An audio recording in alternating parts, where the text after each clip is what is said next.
Benvinguts a l'Ateneu una altra tarda.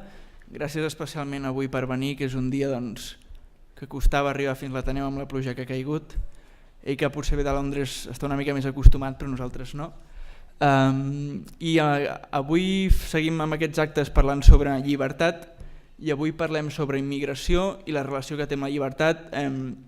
Com tots sabreu, els moviments populistes en contra de la immigració, antiglobalització, proteccionistes cada cop estan agafant més força al món, i llavors avui hem organitzat un acte des de l'Ateneu, però també en col·laboració i que s'ha pogut fer gràcies al col·lectiu Catalans Lliures, al think tank liberal, i gràcies a la seva col·laboració hem pogut portar el professor Chandran Kukathas, i per això m'agradaria que el Martí Jiménez del col·lectiu Catalans Lliures pogués pujar a l'escenari a adreçar-nos unes paraules i a presentar-se, però crec que encara, Martí, quan vulguis.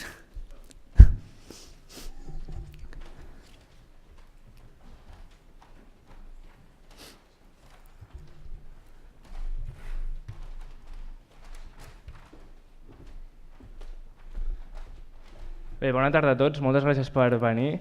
És un goig ser de nou aquí a l'Ateneu i m'agradaria iniciar fent un agraïment especial a la secció d'Estudis Jurídics, Socials i Econòmics de l'Ateneu Barcelonès. Com sabeu, Catalans Lliures som un think tank, un pol independent de pensament amb tres objectius primordials. Per una banda, generar debat i coneixement. Per l'altra, divulgar les idees del liberalisme polític, civil i econòmic a Catalunya i, en tercer lloc, incidir en el bon disseny de polítiques públiques. En aquest sentit, us convidem a seguir les conferències que anem fent en aquest cicle, el cicle en llibertat. Podeu seguir el hashtag coixinet en llibertat a Twitter i, de fet, us convidem el proper dimarts al Palau Macaya en una jornada sobre el futur de l'educació. Last but not least, I would like to thank Professor Kukathas for being here with us today. We are very honored to have you in Barcelona. In many cases, liberals are considered to be too focused on economic issues, but there are actually deep philosophical values behind, and these are tolerance, pluralism, open societies, and freedom of association and movement. And today you will have the opportunity to get a better grasp of these core values with probably one of the most interesting and innovative political theorists of contemporary liberalism. I also invite you to read his last book, The Liberal Archipelago, and he's actually publishing a new book next year with the title of this conference, Immigration and Freedom. So without any further delay, enjoy the lecture and engage with questions at the end. Thank you.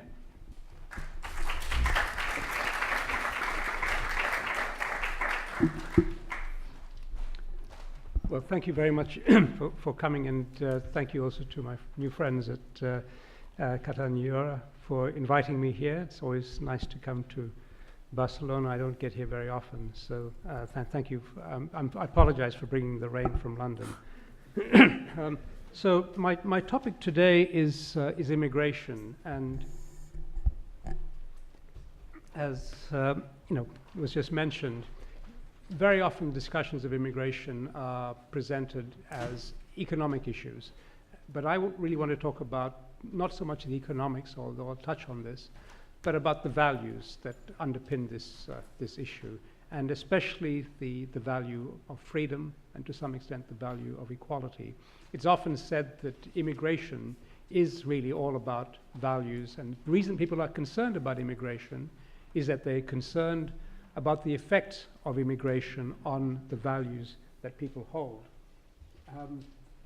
So I want to look at this question by putting to you a different perspective on this.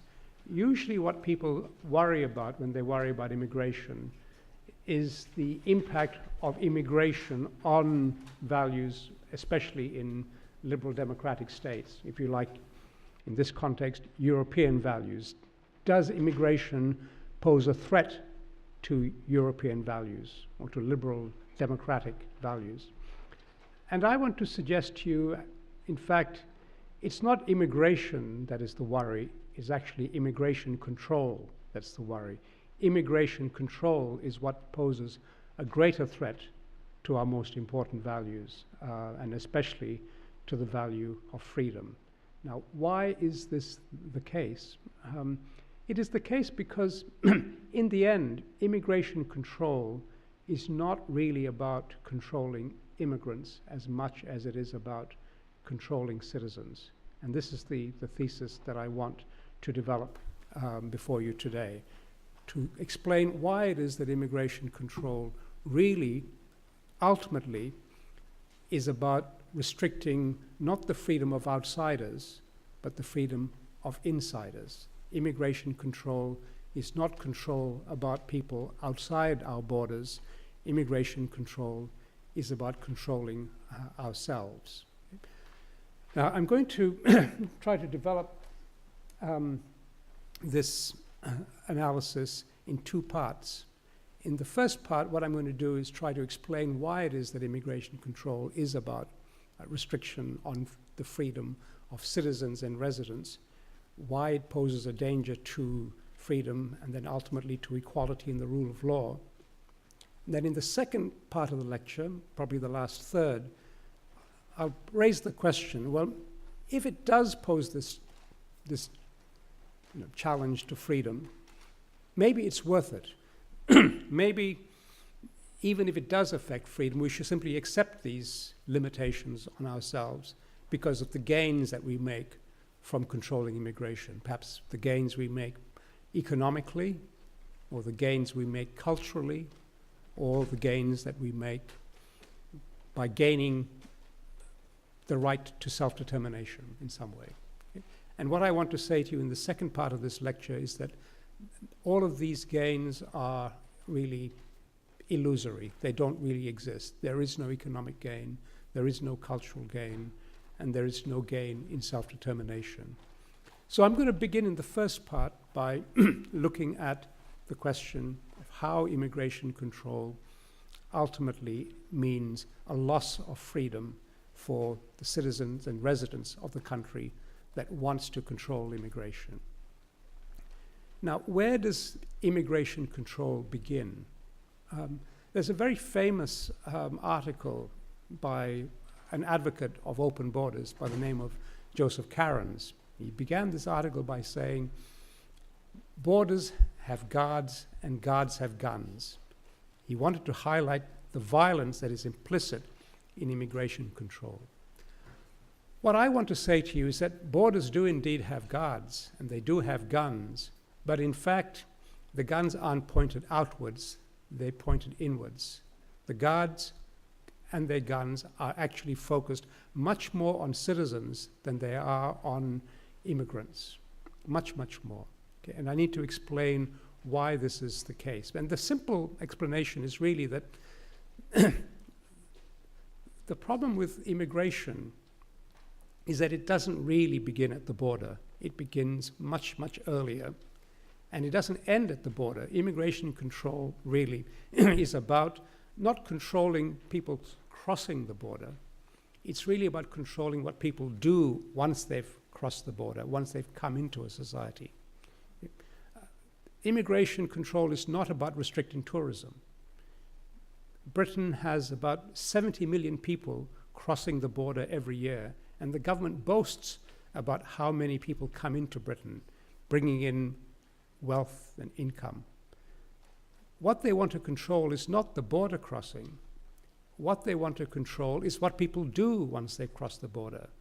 Especially they want to control whether they enter the labor market and take jobs, whether they go to college, whether they buy a house, whether they rent, whether they do any of a whole range of things, whether they get married. But the problem here is that if you take the case of Britain, British citizens are all too ready to associate with people from outside. They want to trade with them. They want to hire them. They want to do business with them in all kinds of ways. They want to teach them. They even want to marry them sometimes. So this is the issue. How do you stop immigrants from doing all these things when your citizens aren't going to be terribly helpful? Your citizens are making it more difficult by constantly interacting with these outsiders. And of course, it's very difficult to see who is an outsider. So the only way you can really do this, the only way you can control the outsiders is by controlling everyone, by establishing institutions that will control everybody. So immigration control doesn't stop at the border. The border is important, and I'll come to this, but that's just one part of it.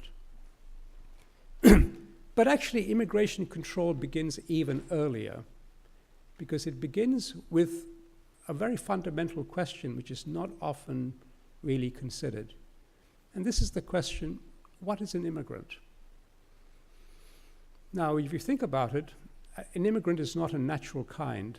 I don't know how many people here are immigrants, or if everybody here is a native of Spain or of Catalonia. I'm an immigrant several times over, but I don't think you could tell this just by looking at me, because there is no such thing except as a legal and political category.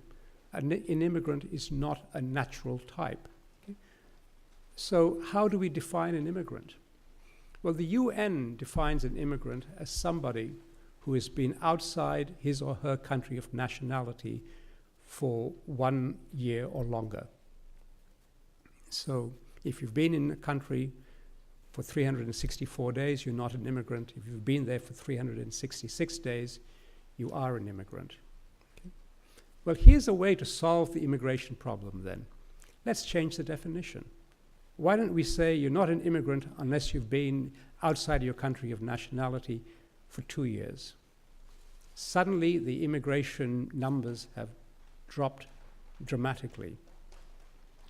Or, why don't we go the other way? Let's say that you're an immigrant if you're outside your country of nationality for 2 weeks. Okay? Now there's a crisis. Okay? Everybody's an immigrant. Every time you visit another country, you are an immigrant. Why make it 1 year? Why make it 10 years? Why make it 1 week? The reasons for this are entirely political. Okay? The definition is not something that's decided upon because there is a natural answer to this question. It's decided upon because people are interested in controlling other people.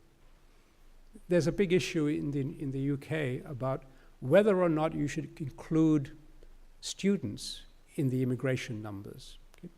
If you include students as immigrants, and many of them stay for a year or a bit longer, then suddenly you've got a huge increase in the number of immigrants coming into the country because there are all these students. But if you cut out the students from the immigration statistics, the number of immigrants coming into the country goes down. What should we do? Within the Conservative Party in government in the UK, some members of Parliament, some members of the party want to include the students as immigrants. Why? Well, because if you include the students, the immigration numbers go up, and they can say there's a problem, and they can get more traction when they try to persuade others that we need to do much more to reduce immigration. Others in the party want to exclude the students, because if you exclude the students, now the numbers go down, and they can say, look, our policies are working, we're reducing immigration.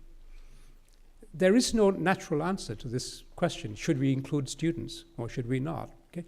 It's entirely arbitrary. And the decision of who to include and who to exclude is a political decision. It's not a natural decision. It's not even one that you'd make on the basis of the economic impact. You do it because you're trying to achieve a political goal. So the definition of immigrant is something that's crucially important, and this is where immigration control begins. You begin immigration control by deciding who you want to include and who you want to exclude. But there's another aspect to this that I think we need to look at more closely. I've asked the question, what is an immigrant? And we've seen it's not obvious what an immigrant is. It's a political definition. But what is a native? Okay, how do you define what is a native? This is not obvious either, because just as the definition of immigrant is a political one, it's a legal status that's decided by political authorities, so is the definition of a native or a national. Okay, how do you determine whether someone is a national? Now, across the world, there are different norms about this. Okay? In some countries, they apply the principle of jus soli. Okay? If you're born on the soil of that country, you are a native of that country. Okay? But this is very controversial. In the United States, for example, they're trying to reverse this because there are too many Mexicans having babies in the United States and turning into Americans. Okay? But in other parts of the world, they apply the principle of jus sanguinis. If you're born to someone who is a native, then you're a native. Germany applies the principle of jus sanguinis. Some countries like the United States apply both. But you can see now, you can use all kinds of standards. There's no natural standard. You could say you're not a native unless you were born in the country to parents who are natives. Or you could make it even tougher. You have to be born to parents who are themselves natural-born citizens. And in the history of the whole issue of nationality, there have been various standards that people have applied. In the late 19th century in the United States, if an American woman married a foreigner, even if she was a natural-born citizen of the United States, she lost her citizenship because she had become the partner of a foreign person. So the standards for the definition of nationality have varied a lot. And here's an interesting question. Is a citizen a national? Is a citizen a native?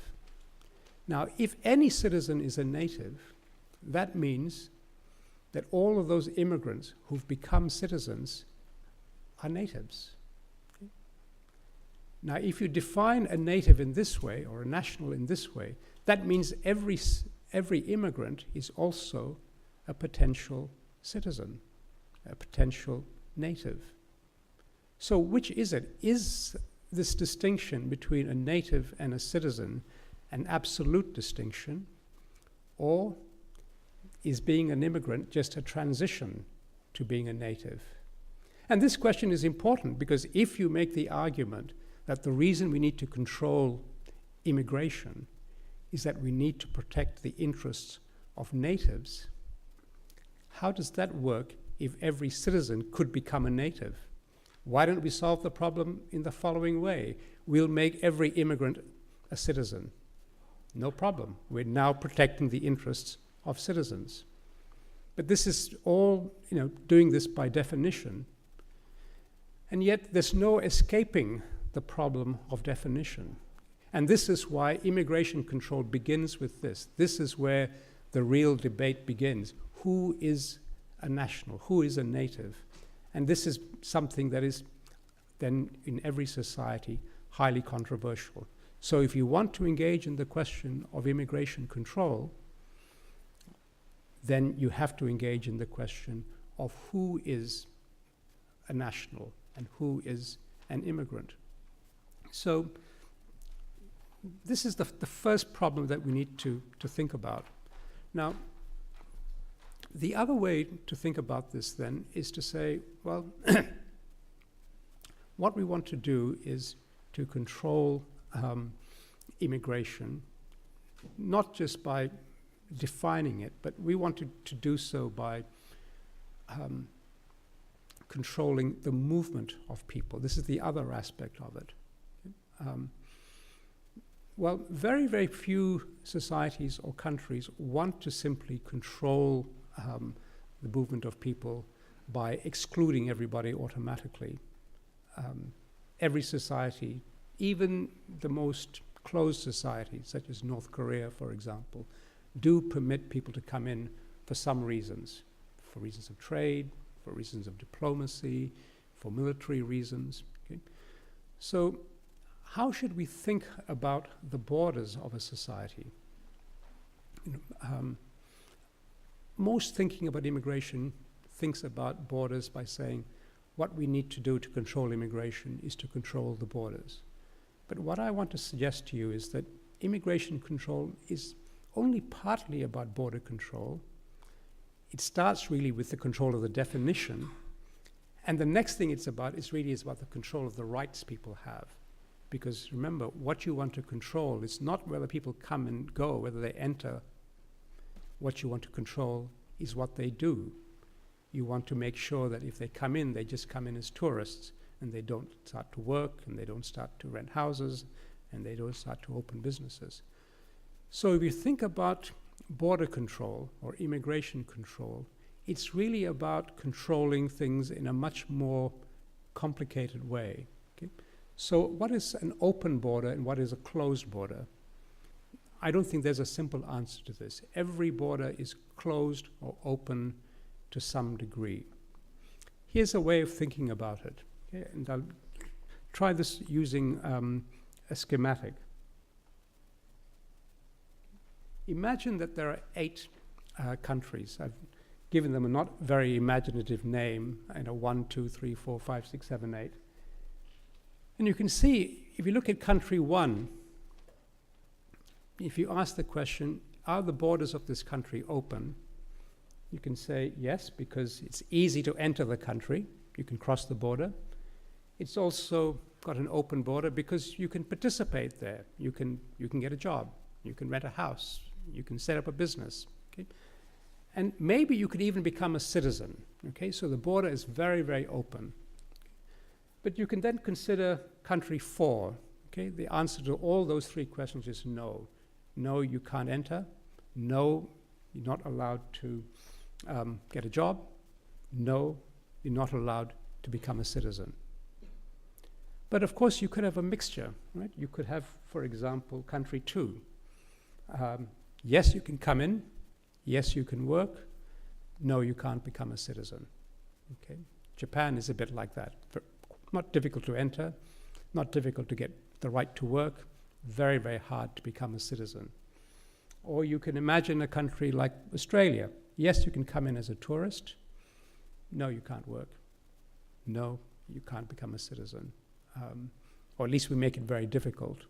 But then there are some societies that say, to take an unusual case, say number 8, no, you can't come in, but yes, you can participate.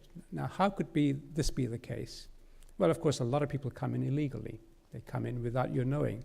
And they do allow you to work, not legally, but they don't do too much to try to deport you or to find you and so on.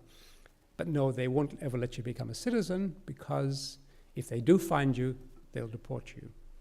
So there are all these variations. And so if you ask about immigration control, it's not just about controlling the border, it's about controlling all these 3 things. It's about controlling whether you can enter, it's about controlling whether you can get a job, rent a house, get married. Those are the things that are being controlled. And finally, they control whether you can become a citizen. In a sense, they restrict in immigration control movement, which is the entry part. They restrict the rights that you might have as economic and social rights. And they might also restrict your political rights by not allowing you to become a full citizen. Although even then, there are very great variations from country to country on this. For example, in Britain, I'm not a citizen, but I can vote in a national election. I could even stand for Parliament because I'm a member of the Commonwealth. I have an Australian citizenship. Europeans from the EU who live in Britain can vote in local elections, but they can't vote in national elections. Every country has different laws. In Australia, you can't even become a member of the civil service unless you're a citizen. You certainly can't vote, and you can't stand for office. In fact, you could even find it impossible to stand for office if you have dual nationality, which is not the case in many other countries. Okay? In fact, several Australian politicians recently have discovered that by accident they had British citizenship by reason of birth, and so they've had to give up their membership of Parliament. So this whole issue, I think, has to be viewed as much more complicated than is often understood. So immigration control, what I want to say, is really about controlling not people at the border, but people internally.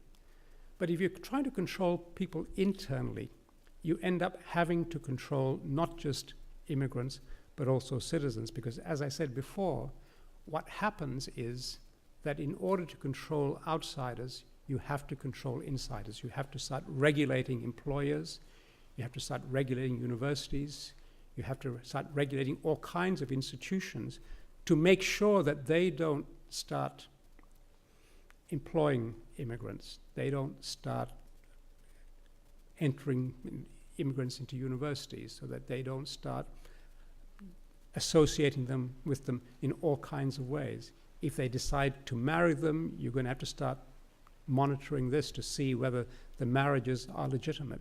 So more and more you will have to have an increasing bureaucratic state in order to monitor not just the immigrants, but your own citizens. The former Prime Minister, David Cameron, actually made this very explicit when he said, since I became Prime Minister, we have made it harder to get a driving license, to get a bank account, to get a council house. We've removed more people. All these actions, the internal border matter, as it were, as well as the external border. What he's admitting here is that border control doesn't simply stop at the border. Border control comes inside. It comes inside by the monitoring of people within the society. Now, he thinks that all he's doing is controlling immigrants. But of course, if you make it harder to get a driver's license, you make it harder for everyone to get a driver's license. If you make it harder to rent a house, it becomes harder for everyone to rent a house. To give you one example, it is now part of the law in the UK that if a landlord wants to rent a house or a room to somebody, he has to make sure that that person has got a legitimate visa. Now, supposing that person is a citizen, how does he prove that he's a citizen? He's got to prove this. Okay? So it's an inconvenience for the citizen, because if he doesn't have a passport or some form of identification, and most natives don't have any identification because they don't need it. But the other problem is that the landlord now is also liable to an important risk. If he rents to someone whose visa expires and it's discovered, then he is liable to fines and ultimately even to being jailed. This is a trivial example in one way, but if you imagine this example multiplied again and again and again, it gives you a sense of how it is that this impacts on not just outsiders, but on citizens. Let me give you a different example about the same kind of effect, but in a different context. There was a Mrs. Wang who was deported from Britain a few years ago because she was visiting her daughter from Hong Kong. Mrs. Wang is Chinese, her daughter was Chinese, her daughter's husband was English. They had 2 English children, born and raised in England. But the authorities discovered when they asked Mrs. Wang what she was doing, she said, well, I've come to help my daughter with the new baby. She was deported for working illegally. She was not paid, of course, by her daughter, but it doesn't matter. Unauthorized employment is a deportable offense, and she was excluded from coming back into the country for 10 years. Now, leave aside the case of poor old Mrs. Wang. My point is that this impacts not just on the immigrant, it also has an impact on the daughter, who is an English citizen, the husband, who is a native-born English citizen, and it has an impact on the 2 grandchildren, who are also native English citizens. Let me give you another example of how it has this impact. One of the ways in which immigration control is manifested is in the attempt to reduce the immigration numbers, because the more and more you're concerned about the number of people who are immigrating, the more you have to find ways of reducing the numbers. And if you don't adopt my example of just, my method of just changing the definition, you have to find a way. Well, the problem is your citizens are constantly associating with other people. One way they're associating with them is by falling in love with them and marrying them. Now, if you're a British citizen and you've fallen in love with a foreigner and you want to bring your partner back to the UK, you have to be able to sponsor this. Now, by immigration law, which is set to try to discourage too many foreigners from coming in order to sponsor someone, you have to have an income of £18,600. Now, for many people, this is not a problem, but for very many others, it is a prohibitive cost. And so every year, about 18,000 British citizens are unable to bring their partner into the country because they're too poor.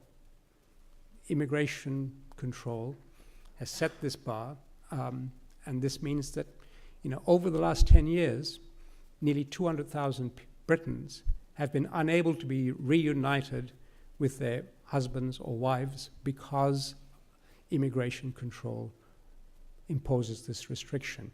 Of course, it affects the immigrants or would-be immigrants as well, but my point is all of this affects the immigrants and the citizens. Immigration control has to affect the citizens, because immigration control is not just about crossing the border, it's about what you do. Controlling immigration means controlling many more aspects of society than we imagine.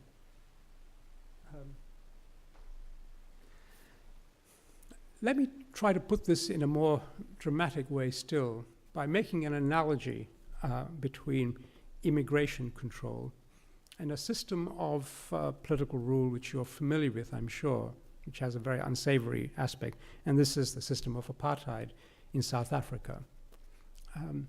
Apartheid was a policy that was brought into South Africa in the 1940s and lasted until 1994. And the purpose of this policy, although it's not often recognized, was actually immigration control, but not immigration to South Africa, but rather immigration within South Africa. Okay. What South African regime, supported by much of the population, wanted was to ensure that black Africans did not come into the white communities and integrate. They wanted to keep black South Africans apart from the white South African areas. The problem was that they also wanted black African labor. It was crucial to have that labor in order to build the South African economy. There were some South Africans who wanted a complete separation, but most South Africans, and certainly most people in the South African government, felt that this was simply economically impossible. You needed black labor. There's a very famous line from the Swiss playwright Max Frisch, who said, "We wanted workers, but we got people instead." Okay? And this is what happened really in South Africa. They wanted the workers, they wanted that labor, but they did not want the integration that might come about if black South Africans moved into the areas. Unfortunately, they came across a problem. Keeping South African blacks outside of the white cities was extremely inconvenient. It was expensive, and in the end, almost impossible. So what they ended up doing is bringing that labor into the society, but trying to then control it by imposing all kinds of restrictions on black Africans, by limiting their rights, preventing them from moving into certain areas, preventing them from using certain facilities, all intended firstly to prevent these people from moving, but also to stop them from integrating with the white population. Now, the problem was that the white population was not completely cooperative,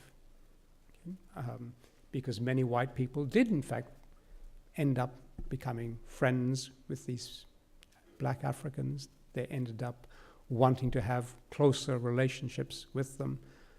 And the consequence of this was that the South African governments had to bring in more and more regulation, firstly to control the movement of black Africans, but then also to control the behavior of white South Africans, because you couldn't control one without controlling the other.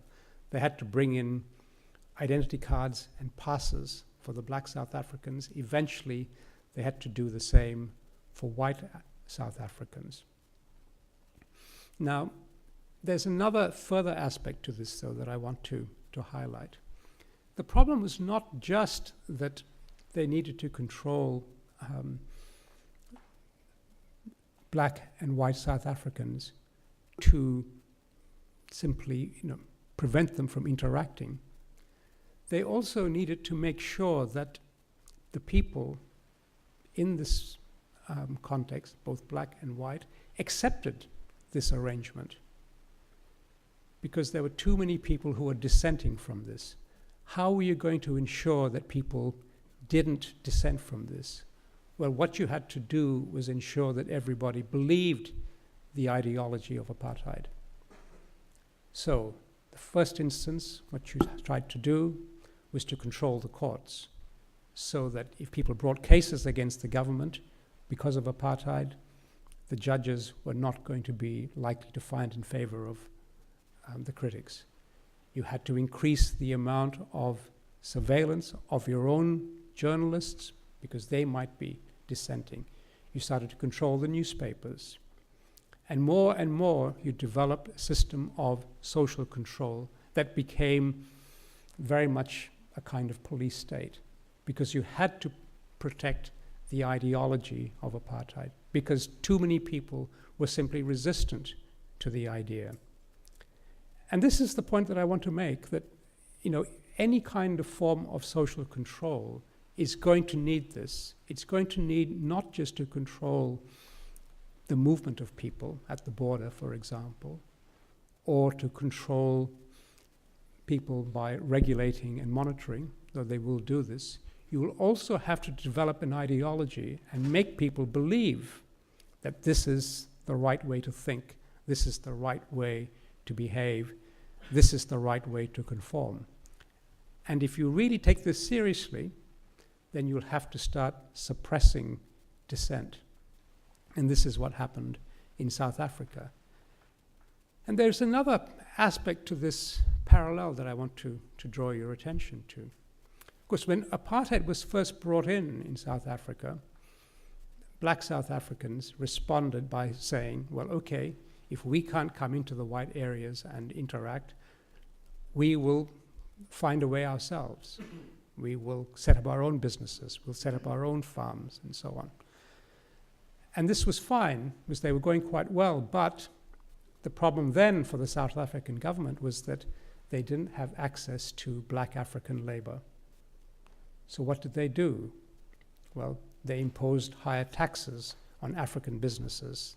They made it more difficult through tariffs and other preventative measures for black African farms to produce and send their goods to market, until eventually it became too difficult for black Africans to operate without coming in to the cities and taking jobs in the mines and on white farms and so on. And here I wonder whether there's a parallel between the way that the countries of Europe and the United States still operate. On the one hand, you impose trade restrictions on people from Africa or from Asia or from other parts of the world, making it more difficult for them to earn a living in their own countries, more difficult for them to trade with the rest of the world. And then you express surprise when these people decide that what they want to do is then come to where there is work, where there are opportunities. I think there is a significant parallel between these two strategies. My point is that both of them are strategies of immigration control. This is what immigration control ultimately involves. It involves controlling not just people on the outside, but people on the inside. It has very deep consequences in a way that I think has been insufficiently appreciated.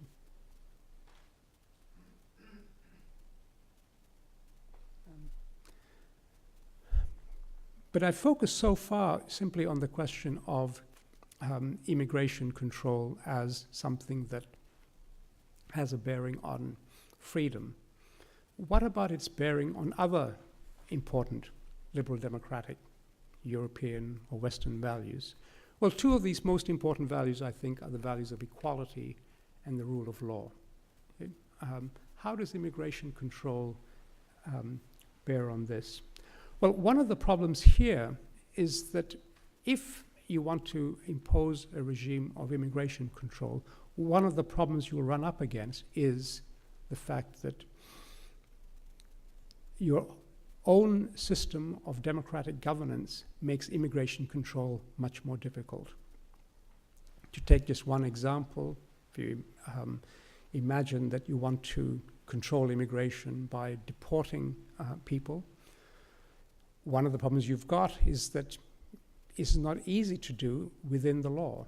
In the United States, there are supposed to be 12 million people who are undocumented or illegal immigrants. To deport these people through legal means would take about several billion in US dollars every year if you're going to deport about 400,000 people a year. And that's what the US system right now has the capacity to do. It can deport about 400,000 people a year legally. That means it will take about 25 years to deport all the illegal immigrants, assuming that nobody else comes in, okay? So how do you deal with this? Well, you've got a couple of options. I mean, one is simply to accept that you can't do it. Another is to massively increase the bureaucratic apparatus you need, hire more courts, judges, lawyers, police, jails, in order to manage this. Or you can try to find a way around the law. You can try to, give instructions to judges to make them less impartial, to be less likely to follow the law. You can instruct police to behave in ways that go against the law. And this is, in fact, what very, very commonly happens, not just in the United States, but everywhere else. And let me give you one statistic that illustrates this. Between 1930 and 2005, the United States deported 1 million of its own citizens by mistake. Okay? That's a lot of people. Okay? It's not something that they obviously intended, but at various times when they were desperate to reduce immigration numbers, what did they do? Well, they went through neighborhoods, looked for people who looked like they were Mexican, mostly, and deported them. But the consequence of this is that 1 million people, many of them simply born in the United States, were deported. And remember, half of, or a third of the United States was once Mexico.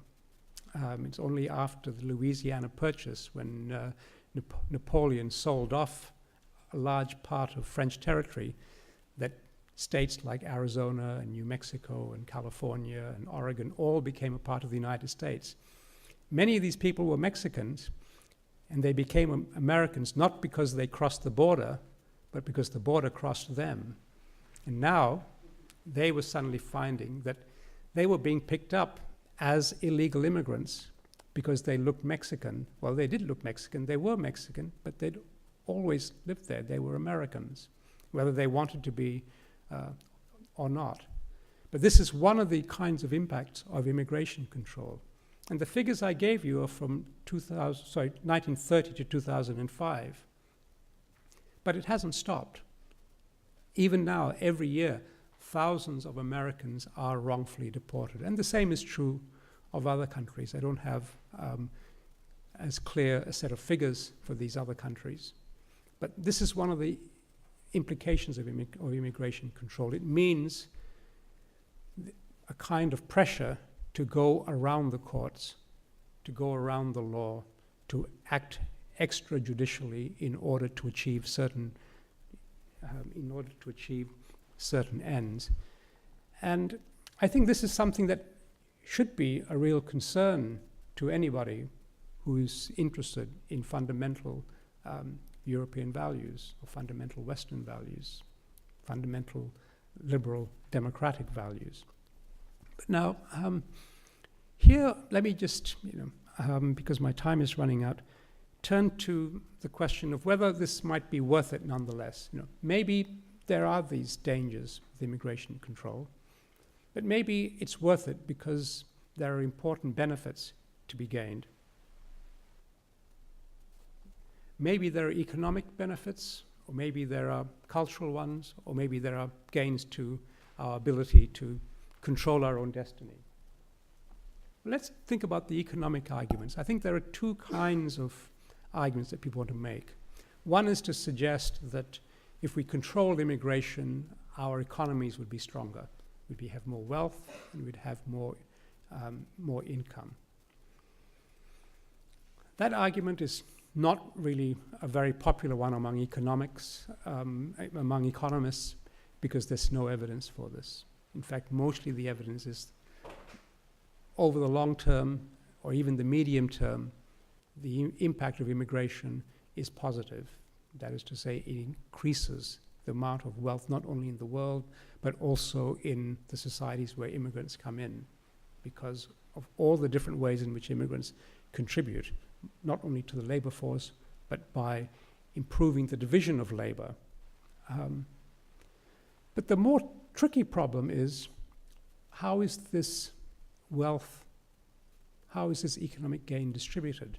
And here's where the critics of immigration say, the problem is that although immigrants generate more wealth, the wealth is only enjoyed by the upper parts of society, by the wealthy, whereas the poorest suffer because what happens is that they have to compete with cheap immigrant labor, and so they do worse off.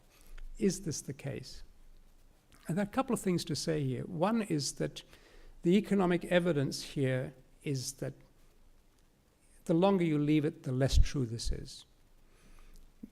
Within a few years, the gains to the local population from immigration is much, much greater, even for those in the lowest echelons of society.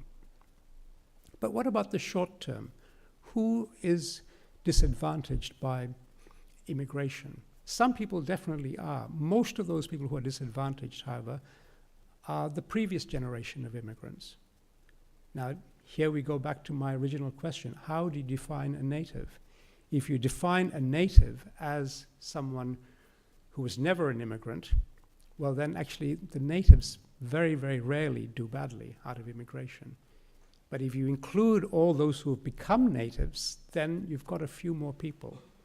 But mostly it's those with the least amount of education who are going to struggle in competing with immigrants. So the question here is this a good solution to the problems of that small group of people, or should we have other forms of social policy to address their concerns? Because if you address their concerns by simply reducing immigration everywhere, you also don't gain the benefits to the poor of immigration, because some immigrants are competitive with domestic labor, but other immigrants are complementary. They bring advantages because they make the society a bit more complex, and their skills mean they generate other jobs. In which case, if you cut out their contributions, you will reduce employment for some of your citizens. Okay? So trying to control immigration in order to improve the benefits enjoyed by even the worst off members of society is a very, very difficult thing to achieve. You will improve things maybe for some people, but you'll also make things a lot worse off for others. And I'll leave you with this one other thought. Let's say you took the view that we need immigration control to protect the poor of one society. Well, if you accept that, in the long term, immigration will in fact increase the level of wealth and income of a society, this means in the next generation, as a result of immigration, everybody, including the poorest, will be better off. So if you're saying that immigration control is needed to protect the poorest people in society, the poorest natives, what about the future natives? They're going to be worse off if you control immigration. So the question is, why are you trying to protect current natives at the expense of future natives? Are the current natives just much nicer than the future natives? Maybe we need to improve our child rearing practices so that people in the future are a bit nicer. But it doesn't look like a rational thing to do to say we must prefer current English or Americans or Spanish people over future ones. So I think the economic arguments are, in the end, not super convincing. Okay, but what about cultural arguments? I think a more difficult question is, well, shouldn't we be trying to control immigration to protect the integrity of our own culture? Okay? To protect something that is important to everybody. And I think here there's a dilemma that the advocates of immigration control face, especially if a society is more diverse, less so if a society is very homogeneous. If the society is already very diverse, if you're going to exclude people from coming into the society because you want to protect the integrity of your culture, what is the definition of your culture that you're going to use? Okay? Because if the society is very diverse, there'll be lots of different traditions within a same country. Are you going to say, well, look, this is the correct version? Well, you could say, no, we have a very diverse culture, and so our conception of our culture is of something that is very broad. It includes lots of different kinds of traditions and practices. But now, if it's that way, well, what's the problem if immigrants come in, right? Because it's not going to change the culture. The culture is already diverse. But now, supposing you say, no, what we want to do is protect a very specific understanding of culture. Okay? Well, then, what do you do then if you have a society that has, say, Catholics and Protestants and Jews and Muslims and different languages? Are you going to say, well, the proper culture is Jewish or Muslim or Protestant or Catholic? The moment you do that, what you do is you begin a culture war. You begin a debate within your own society about who is the real American, who is the real Frenchman, who is the real Englishman. And this is going to be extremely destabilizing for your own society, even without a single immigrant coming in, because these are all questions that are very difficult questions to resolve without some people being excluded. You would have to treat some of your citizens very unequally, and you'll have to exclude people on the grounds that they're like some of our citizens, but not like others of our citizens. It would mean turning your own society into one that's much more unequal, culturally speaking. So there's a real dilemma, I think, for anyone wanting to defend the cultural case for immigration control. But what about the argument that says the reason we want to control immigration is that this is our country, this is our society, and we must take back control. It's all about our having control. We want to determine the fate of our nation. Well, here's one very common way of expressing this. I'll give you two examples. One is something said by a famous Australian senator in the 1990s, a woman called Pauline Hanson, who said she was very against Asian immigration and also very critical of Aboriginal society in Australia. And she said, "Australia is my home, and I should be able to decide, or at least have a say, in who comes into my home." We have a say in who comes into our home. That's the model for immigration control. The other analogy people use is, this is our family, and we decide who comes into the family, not somebody else. Okay? We decide. We take control of who comes into the family. So let me try to answer both these challenges by saying, firstly, with respect to the view that we decide who comes into our home. Maybe if you live in a flat by yourself, I think that's a pretty good principle. You decide who comes in, nobody else. Okay? Unless it's a fireman coming in and the building's burning. I think maybe you don't have a choice there. Okay? But supposing it's living, you and your partner. Does your partner have a veto on anybody you want to come into the house? You could have that arrangement, but my guess is there's not going to be such a happy household. Supposing you have, let's say, parents and children. You could say to the children, no one can come into the house unless we give permission. Try living like this with your teenage son and daughter. Okay? It's not going to be a happy place, but you could have that rule.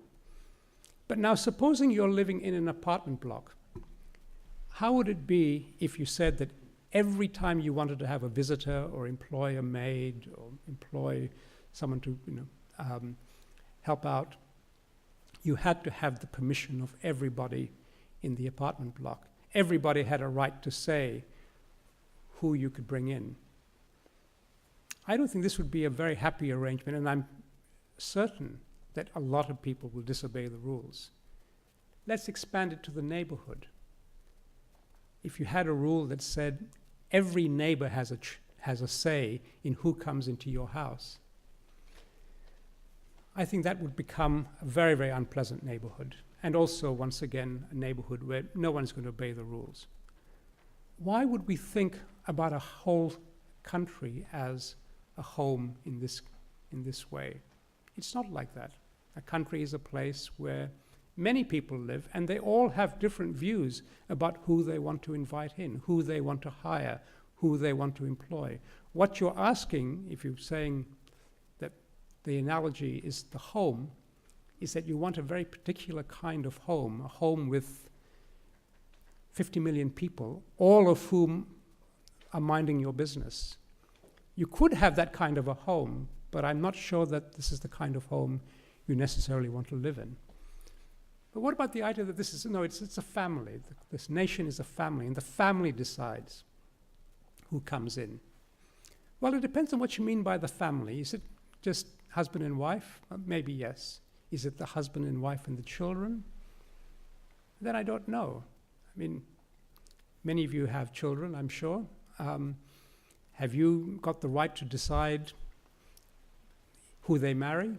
Maybe you have some say. Have you got the right to decide when they have children? Because all of these things are affecting the family. This is how families grow. They don't grow because the family decides who's going to come in. It grows spontaneously. Okay? It's not something that families have any capacity to control. Maybe I'll leave some parts of Sicily out of this, but in most parts of the world, families don't turn out like this. So the family analogy doesn't really work. The family analogy, in fact, if it's anything like the families that that I know. And I can tell you, my mother was one of 20 children. My grandparents had no control about who entered the family. Okay? So my point here is that, the idea that you want to control immigration because this will give you self-determination is a bit of a myth, because the two analogies that we try to use to make this argument don't really work. And in fact, if you try to understand the way that politics operates most of the time, when you think that there's self-determination presented to you, who is controlling this process? I think there's something that you have to ask. And the larger the entity that's involved, the more certain it'll be that that control is being exercised by some part of that society. What self-determination will turn out to be a lot of the time is some part of the society trying to control the other part or the whole of the society and then telling you this is self-determination. But my question is, why should you believe this? Because most of the time, what that self-determination will give you is control, more and more control, not just of outsiders, but also of insiders, through monitoring, through regulation, through police, through bureaucracy. If that's self-determination, why would you want it? So let me wrap up here and say, go back to my initial thesis. Immigration control is really ultimately not about controlling outsiders. It's not about controlling immigrants. It's fundamentally about controlling citizens and residents. And those who are advocating it are advocating increasing control of people within the society by the structures that they create and by those who are in power controlling those who have much less. If this is something that you think you could live with, then perhaps immigration control would not worry you. But if this is something that you think is something troubling or dangerous, then I think you really have to think twice about all the arguments in favor of immigration control. Thank you very much.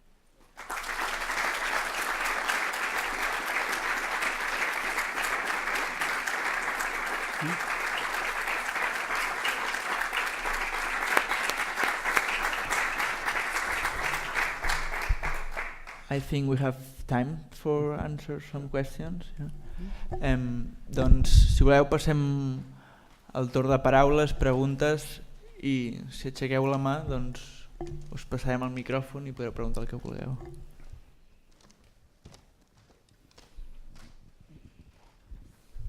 Hello, you started by asking what is an immigrant, right?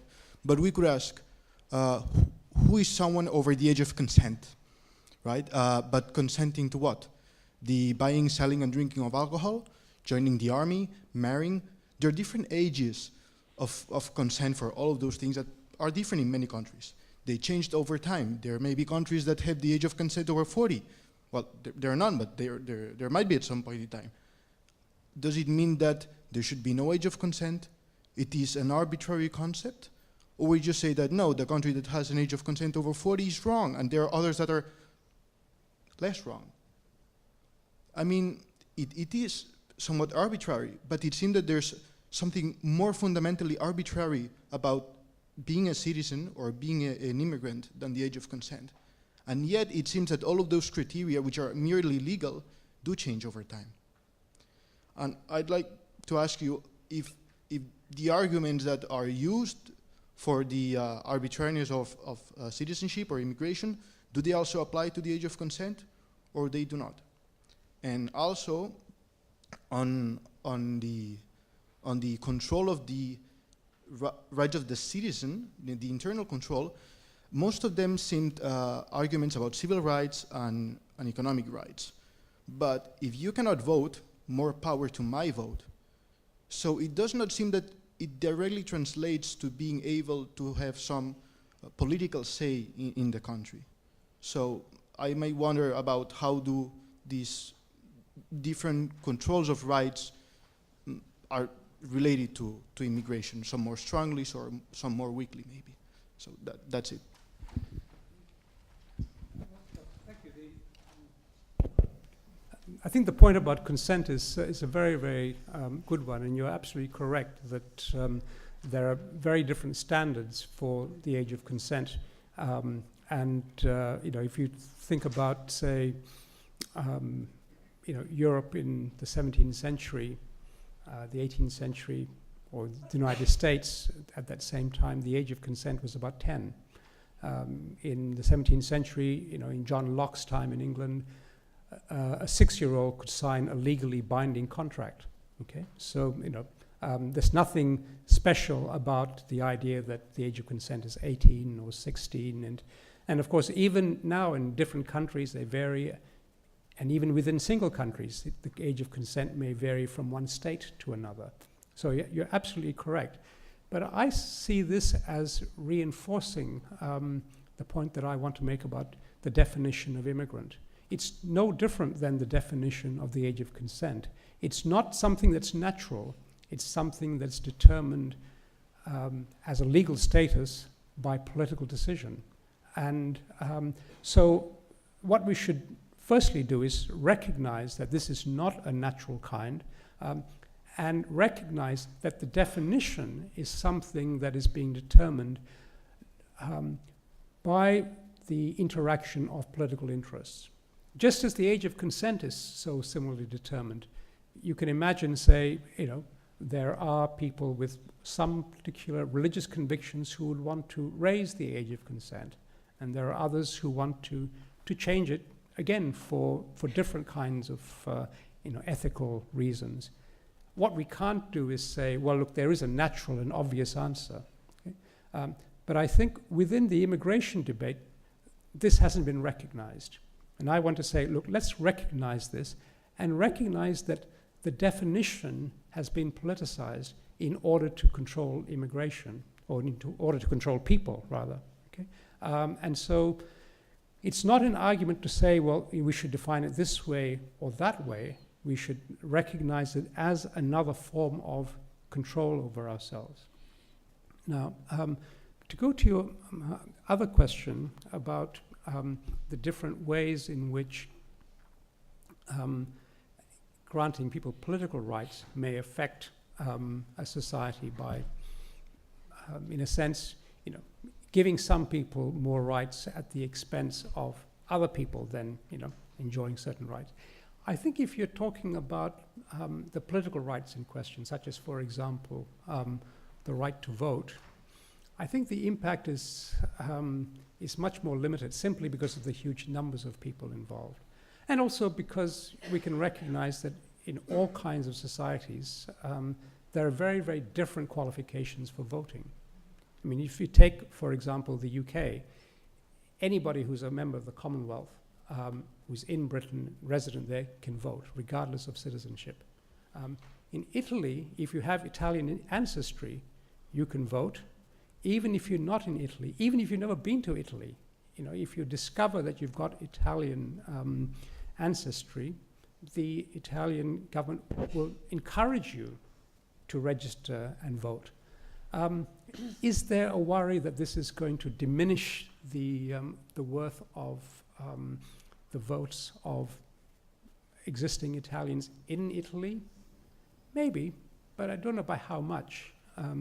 Now, it may be different if we're talking about voting, say, on a committee, but if you're voting in a state, I suspect it's, you're right that there is that transfer, but I think the numbers are too big to make this something really significant. No sé si tenim alguna paraula més, alguna pregunta més.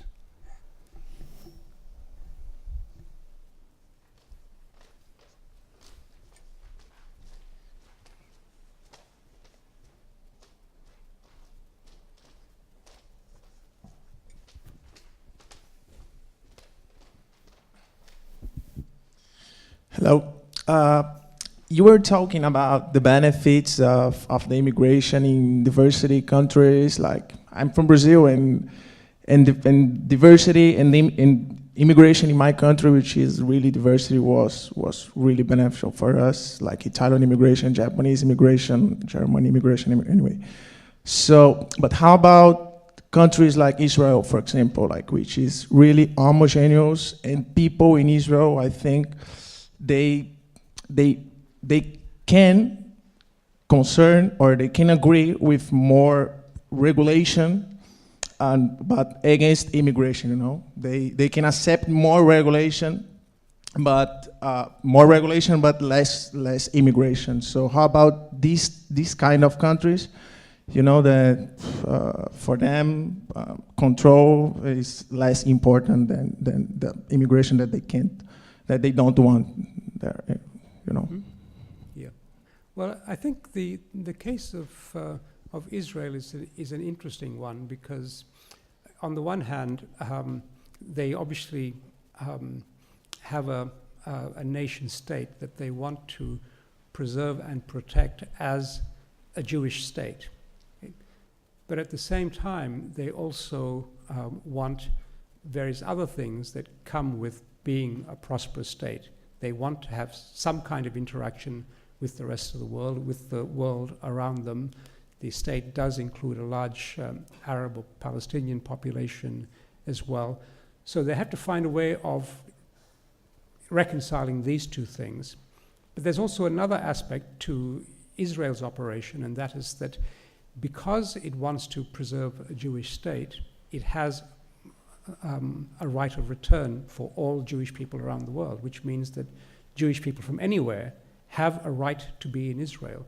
So in one way, they have an institution which gives them quite substantial control, but in another way, they also have an immigration law which takes away that control, because it gives all these people from outside a right of entry.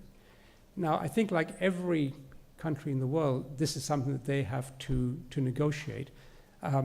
If they want to control it more securely, they may have to give up some part of the ideology that they've established if they want to stop more people of Jewish descent coming from Russia, or people from Jewish people from parts of Africa. If they want to get that control, they have to give up some part of the ideology.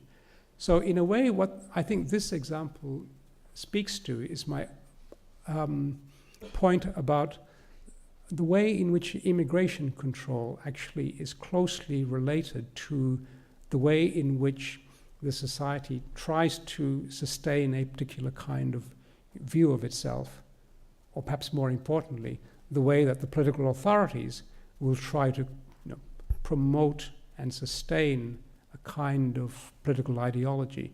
Because without that, it's not going to be possible. Now, I won't give you an answer to a question about what is the best thing for Israel to do. I don't know, but I can say that any answer to this question is going to involve more than just the question of what kind of control it exerts at the border. It's going to involve answering the more complex question, okay, what are we going to make the population believe? That's going to be the really big question. No sé si tenim... Sí. Hello. What are your thoughts on the idea that we can have either open borders or a welfare state, but not both? Mm-hmm. It's a very good question, and there is some literature on it. But before I answer it, let me say something about what open borders means, because this is a notion that's often used but very seldom defined. And I think the critical thing to remember with the idea of a border is that there is some kind of boundary that exists, which is in some way controlled, some way monitored, but that isn't all there is to it. As I suggested, most border control is not at the boundary, it's also internal. Immigration control is mostly not about controlling entry, it's also about controlling access to the labor market and so on. So on this understanding, you could open the border without anybody else coming in, because what you do is you increase the rights that people have once they've entered the society. Supposing, for example, I moved to the United States, but if I move there, my wife can't work because I've got a work permit, she hasn't. If they change the rule to say any spouse can work, this has made the border more open, to my mind, because the border is not just the outside, it's also what goes on the inside. Okay? So now to your question about the relationship between open borders and the welfare state. Can you have both? That is to say, more open borders and still retain some kind of welfare state. And the worry is that more people that can come in, the more difficult it is to sustain a welfare state, because you won't have enough contributions and you'll have too many people coming in and going on welfare. I don't think this has to be the case for a number of reasons. One is that even if we look at things in practice, most welfare states have not had a problem coping with an influx of immigrants. Let me give you the most dramatic example there is. In 1991, I think it was, West Germany, in reunification with East Germany, absorbed overnight 19 million people. These people were poor, they came from decades of communism, the economy was a disaster, there was massive unemployment, factories were mostly worthless, and the whole burden of this had to be borne by West Germany. In fact, over the coming years, West Germany spent about something like 100 billion a year on absorbing this, these immigrants. Germany's doing okay. It hasn't fallen apart. It's despite this massive increase in immigration.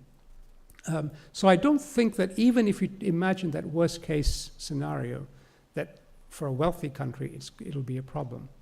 But in more ordinary terms, there is no reason why people moving into a country as immigrants need to have every entitlement that is available to people who've been there for a long time. Most countries don't allow you to become a citizen with voting rights immediately. Most countries don't allow you to go onto welfare immediately.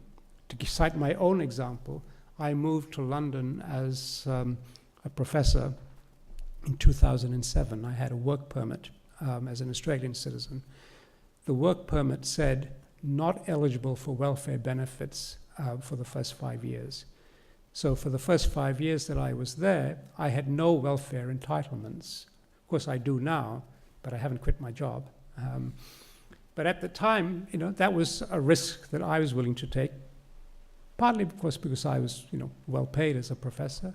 But I think for many people, it's not the lure of welfare that attracts them to come to a place. In fact, most immigrants are young, they tend to be healthy, and they're also risk takers. They're not the people who want to go on welfare usually. So I think the two things are completely compatible. It just is a question of what is the welfare system you've got and what is the way in which you've regulated the movement of people. Crec que teníem una pregunta aquí davant.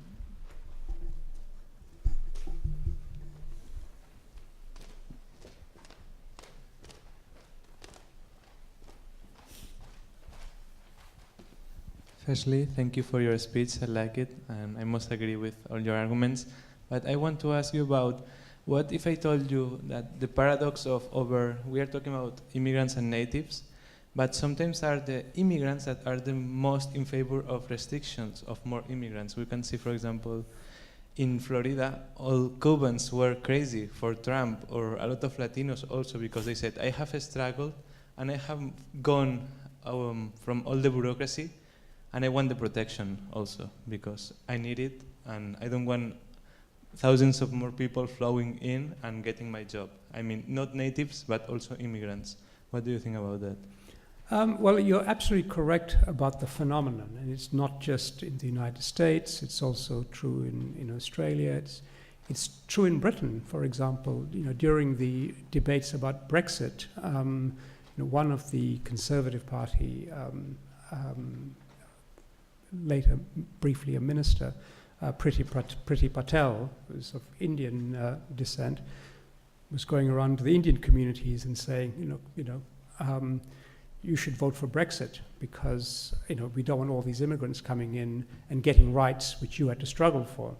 So you're absolutely correct about the phenomenon, and I don't think this is going to change because human nature being what it is, people do want the gains that they've made. But I would simply say I'm not sure what is the ethical force of this position. Of course they're going to say this, but why should we take this very seriously? It's someone who's gained a benefit and now thinks that nobody else should do so, even though they have themselves. What is the ethical justification that they can offer? I don't see one. They're not going to be able to say somehow, we don't want immigrants because there's something wrong with having immigrants coming in, since they themselves were immigrants, and maybe sometimes still are by legal definition. So yeah, I think you're absolutely correct about the phenomenon. I don't think, though, that the people making this argument have a strong case. Crec que en teníem aquí una més, aquí davant.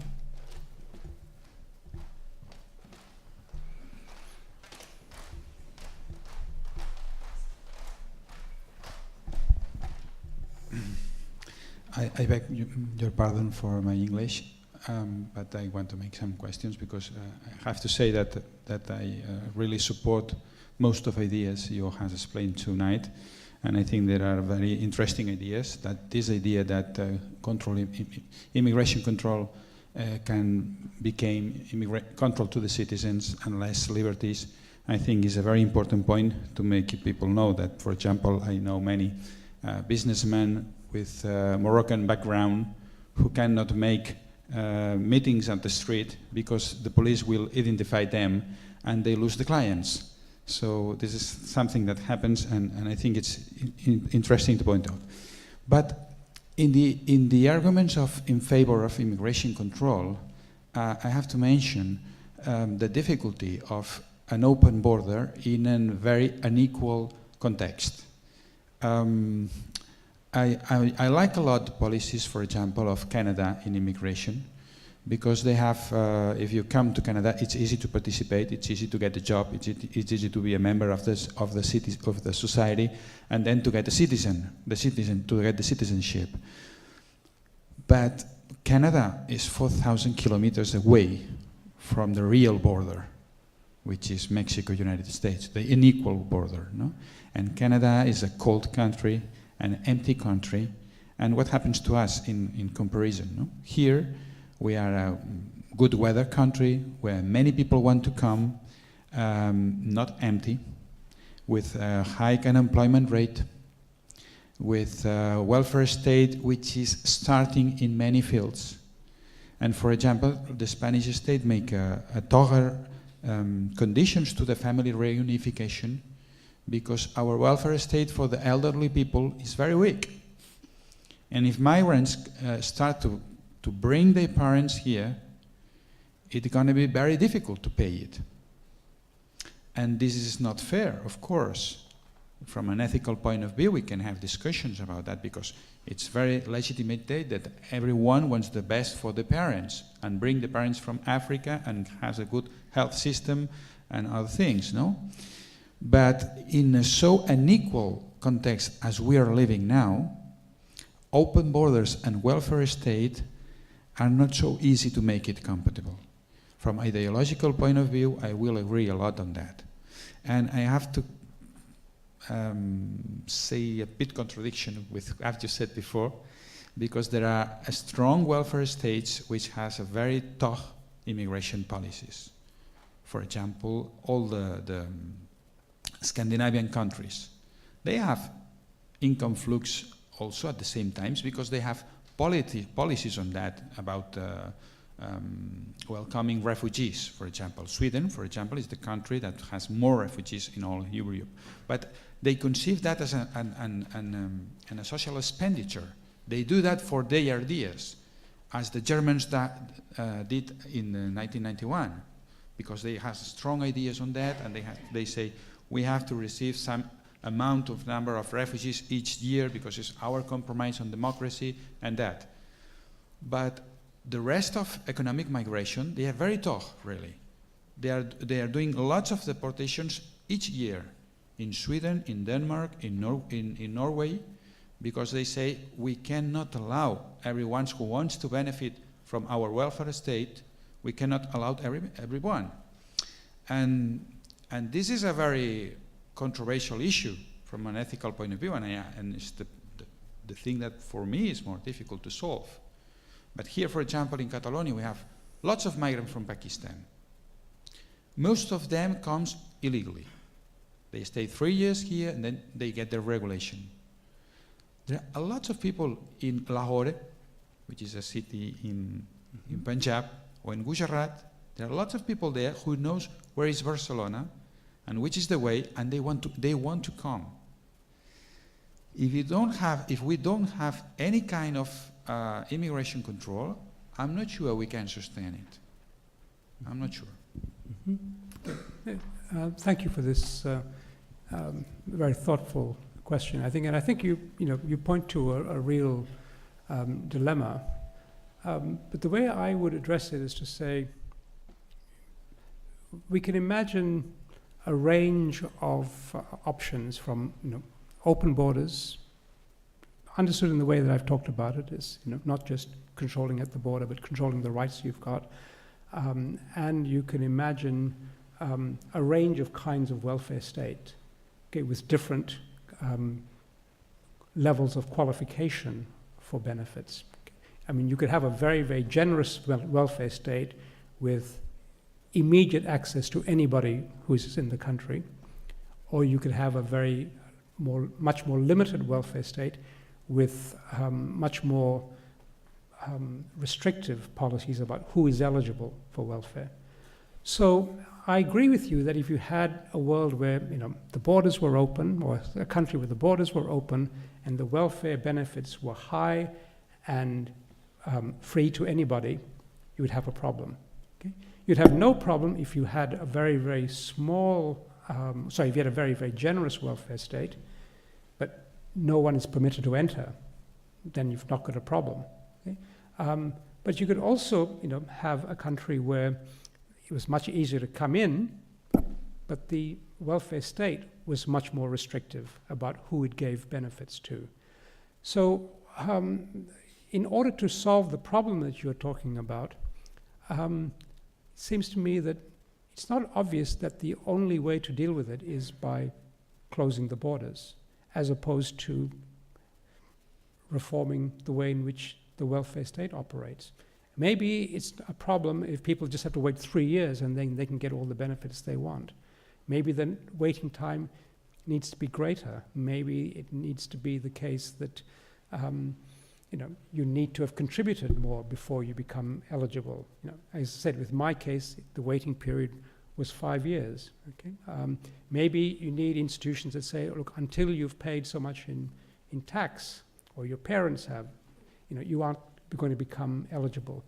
Maybe you also need to think about the ways in which the eligibility for welfare is a problem, not just because of immigrants taking up welfare, but because of your own population taking up welfare. So I think the problem you identify is a real one. I think it's not going to be something that's just going to be solved by immigration control. Ultimately, it's going to have to be solved by attention to the kind of welfare state that you've got. Okay? The more you want a welfare state that's very, very generous and easy to access, I agree, you'll have to probably control immigration much more. If you want more immigration, then you're going to have to to look at the kinds of institutions you have to the welfare state. And I can't give you a formula for the right answer, but I think there is a trade-off, and that's the thing that needs to be worked out. And I think it'll be different for every society. Maybe we have time for one last question. No sé si tenim una última pregunta. Well, if there are no more questions, I would like to thank you again for your lecture here in Ateneu, and of course we hope to enjoy you again and to see you again here in Barcelona. Thank you very much.